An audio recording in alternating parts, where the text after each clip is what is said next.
Marami sa atin, sa dami ng problema, napapaisip kung naririnig ba tayo ng Diyos? Parang sigaw natin sa dilim.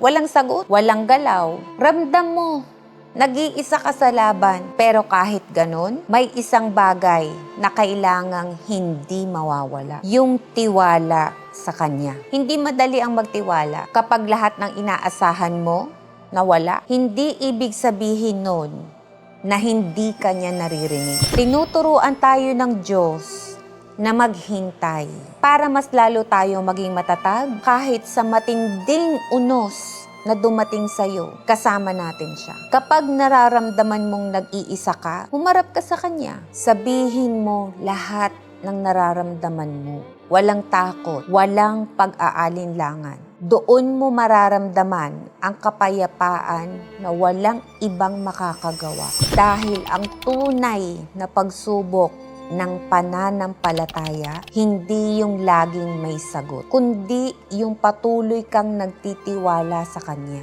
Kapag pinili mong maniwala sa Diyos, sa kabila ng lahat ng problema mo, hindi ka lang magtatagumpay, tatatag ka, pati na rin ang puso mo. Kahit kailan, hindi ka niya iiwan, hindi ka mag-iisa. Nandyan ang Diyos para maging lakas at sandigan natin. Kahit anong mangyari, magtiwala ka lang. Maganda ang plano niya para sa'yo.